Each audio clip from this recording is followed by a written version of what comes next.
Failure हर किसी की life में आता है।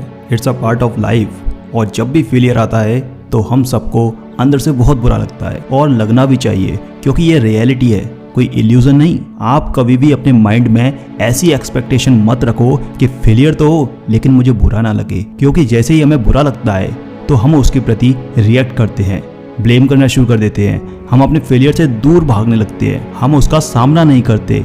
इन सब की वजह से होता यह है कि हमारा माइंड रेस्टलेस हो जाता है, चिंता और तनाव से घिर जाता है।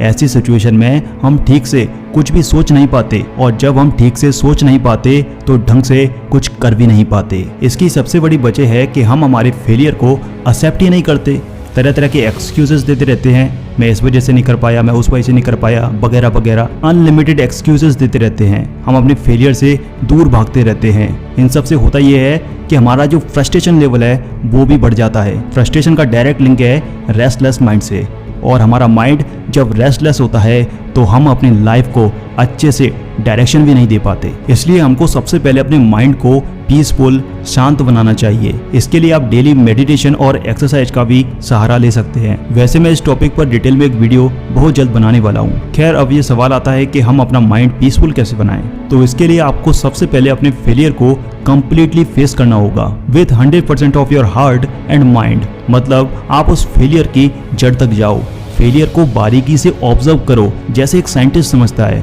बिल्कुल अनवाइज्ड होकर के। देखता हूँ फेलियर क्या है, देखता हूँ मैं फेल क्यों हुआ, या कहाँ मेरी कोई कमी रह गई।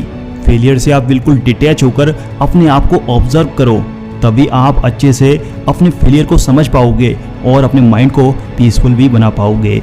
यानी पहला स्टेप है कि आप अपने फेलियर को फेस करो, और दूसरा स्टेप है कि आप उसे एक्सेप्ट करो। हमारे सामने एक बंदा हो या 1000 बंदे हों या 1 लाख बंदे आकर के हमसे कहते हैं कि आप फेल हो गए, तो आपको उनको बोलना चाहिए, हाँ मैं फेल हो गया, लेकिन इस काम में हुआ, लाइफ में नहीं। बोलो I accept it. If you can face it completely then you can accept it. उसके बाद है स्टेप 3, लर्न फ्रॉम इट।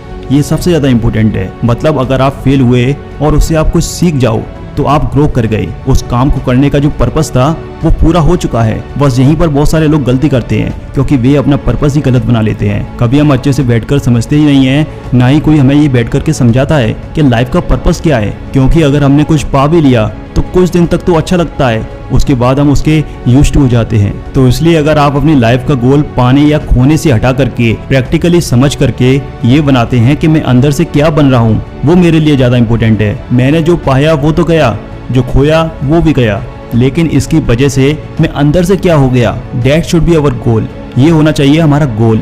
बाहर आप फेल हो रहे हो कोई फर्क नहीं पड़ता, सक्सेसफुल हो रहे हो कोई फर्क नहीं पड़ता, लेकिन उसकी वजह से आप अंदर से क्या बन रहे हो, दैट इज इम्पोर्टेंट। तो लास्ट में मैं आपको सम अप करते हुए बताता हूँ कि आपको सबसे पहले लोगों को ब्लेम करना बंद करना चाहिए। नंबर 2 है कि आपको अपने माइंड को पीसफुल बनाना चाहिए। एंड नंबर 3 कि आप अपने फेलियर को कंप्लीटली फेस करो और उसे एक्सेप्ट करो। And last number 4, learn from it. आप उससे कुछ सीखो।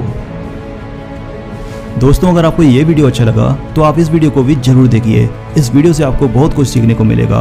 और दोस्तों, अगर आप हमारे चैनल पर पहली बार आए हैं तो चैनल को जरूर सब्सक्राइब कीजिए। मैं इसी तरह के वीडियोस आपके लिए लाता रहूँगा।